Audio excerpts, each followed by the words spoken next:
बिस्मिल्लाहिर्रहमानिर्रहीम। अस्सलामु अलैकुम dear students, welcome to 360 dev solution YouTube channel. Dear student, हम सी लैंग्वेज पढ़ रहे हैं और इस कोर्स सीरीज़ का आज लेक्चर नंबर 7 है।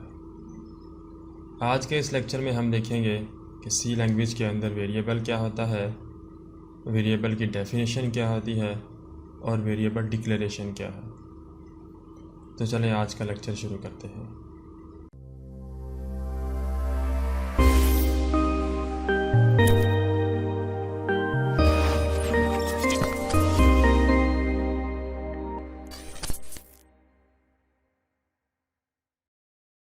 सबसे पहले हम देखते हैं कि वेरिएबल क्या होता है। वेरिएबल हमारे पास एक स्टोरेज एरिया है जहाँ पे हम रन टाइम पे अपने प्रोग्राम का डेटा सेव कर सकते हैं। सी लैंग्वेज के अंदर डिफरेंट टाइप्स के वेरिएबल जो है वो इस्तेमाल किए जाते हैं। रैम के अंदर स्टोरेज लोकेशन को वेरिएबल कहते हैं, यानी हमने उस लोकेशन को एक स्पेसिफिक नेम देना होता है और उसके बाद हम उस लोकेशन को यूज़ कर सकते हैं डेटा स्टोर करने के लिए, किसी भी प्रोग्राम का इनपुट डेटा स्टोर करने के लिए या फिर उस प्रोग्राम की एग्जीक्यूशन के दौरान कोई भी जो हमें आउटपुट हासिल होती है उसको स्टोर करने के लिए हम उस लोकेशन को यूज़ कर सकते हैं।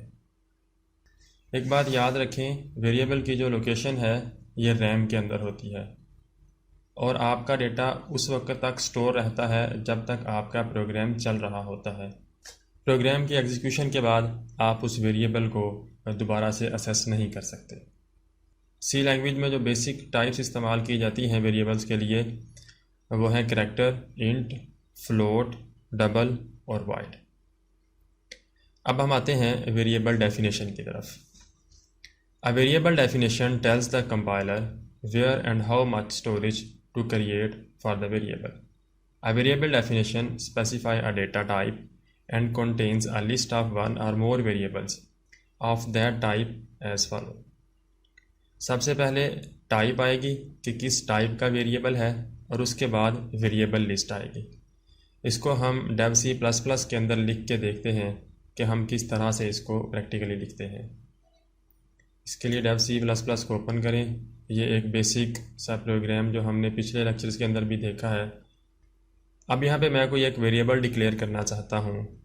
मिसाल के तौर पे मैं कोई एक इंट वेरिएबल डिक्लेयर करना चाहता हूँ, तो उसको मैं किस तरह से डिक्लेयर करूँगा। जैसे उधर हमने देखा कि पहले आएगी वेरिएबल की टाइप, तो उसकी टाइप हम लिखते हैं इंट। उसके बाद हम लिखेंगे वेरिएबल का नेम। ये नेम वेरिएबल का किस तरह से स्पेसिफाई किया जाता है, इसके लिए डिफरेंट रूल्स होते हैं। उन रूल्स को हम अगले लेक्चर के अंदर डिस्कस करेंगे। फ़िलहाल मैं एक सिंपल सा नेम लिख लेता हूँ। मिसाल के तौर पे मैंने उस वेरिएबल का नेम लिखा है एक्स, यानी हमने एक वेरिएबल डिक्लेयर किया है जिसका नाम हमने रखा है एक्स। इसी तरह अगर आप इंट टाइप के 3, 4 या 5 वेरिएबल डिक्लेयर करना चाहते हैं तो आप इसी लाइन में डिक्लेयर कर सकते हैं। यहाँ पे कॉमा लगाएं, कॉमा लगाने के बाद दूसरे वेरिएबल का नेम लिखें, कॉमा लगाने के बाद तीसरे वेरिएबल का नेम लिखें। यानी जितने भी वेरिएबल आप सेम टाइप के डिक्लेयर करना चाहते हैं वो आप यहाँ पे डिक्लेयर कर सकते हैं। उसके बाद अगर आपने किसी और टाइप का वेरिएबल भी कोई डिक्लेयर करना है तो फिर आप यहाँ पे वो टाइप लिखेंगे। मिसाल के तौर पे यहाँ पे मैं फ्लोट टाइप का कोई एक वेरिएबल डिक्लेयर करना चाहता हूँ। फ्लोट पहले उस वेरिएबल की टाइप आ गई, उसके बाद उस वेरिएबल का नेम लिखता हूँ मैं। सपोज़ मैंने उसका नेम लिख दिया एन। इसमें भी इसी तरह अगर आप ज़्यादा वेरिएबल डिक्लेयर करना चाहते हैं तो आप उनको कॉमा सेपरेटेड लिख देंगे। तो आप एन के बाद यहाँ पे लगाएंगे कॉमा, कॉमा के बाद आप दूसरे वेरिएबल का नाम लिखेंगे। इस तरह अप टू सो ऑन आप लिखते जाएंगे। वेरिएबल के मुतालिक मज़ीद क्लैरिफाई करने के लिए मैं आपको एक और डायग्राम से समझाता हूँ। ये देखें, इस डायग्राम को देखें तो ये हमारे पास वेरिएबल का नेम है जिसको हमने एक्स से ज़ाहिर किया है। उसके बाद उसका कंटेंट है 95 और ये है एड्रेस, यानी रैम के अंदर मेमोरी के अंदर वेरिएबल का एड्रेस क्या है 0005। यानी जब हमने लिखा इंट एक्स तो रैम के अंदर हमें 0005 मेमोरी लोकेशन जो थी वो बॉक्स हमें मिल गया। इसको हम डेटा स्टोर करने के लिए इस्तेमाल कर सकते हैं। इसका हमने नेम रख लिया x। अब इसके अंदर ये 95 हमने किस तरह से स्टोर किया, वेरिएबल को वैल्यू किस तरह से असाइन करते हैं, ये हम अगले लेक्चर के अंदर देखेंगे।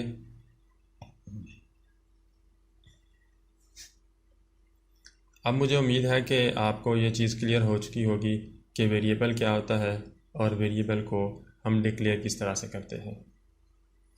अब बात रही कि हमने थोड़ा सा डिफरेंस देखना था कि वेरिएबल डेफिनेशन और डिक्लेरेशन में क्या फ़र्क है। जब हम डिक्लेरेशन की बात करते हैं तो डिक्लेरेशन के अंदर मेमोरी के अंदर उसकी स्पेस, उसकी लोकेशन जो है उसको स्पेसिफाई किया जाता है।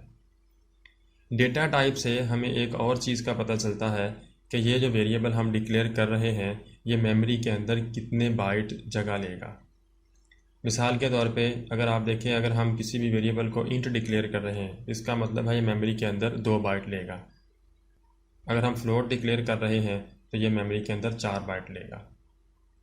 इसी तरह हम वेरिएबल की टाइप से अंदाज़ा लगाते हैं कि ये वेरिएबल मेमोरी के अंदर कितनी जगह ऑक्यूपाई करेगा।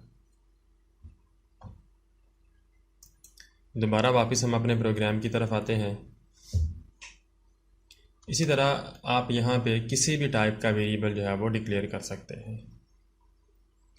अगर किसी स्टूडेंट को कोई कन्फ्यूजन हो, कोई चीज़ समझ ना आए तो मुझे कमेंट सेक्शन में बताएं। आखिर में सब स्टूडेंट से गुजारिश है कि हमारे यूट्यूब चैनल को सब्सक्राइब करें और साथ लगे बेल आइकन को ज़रूर प्रेस करें। मिलते हैं नेक्स्ट लेक्चर में, तब तक के लिए अल्लाह हाफ़िज़।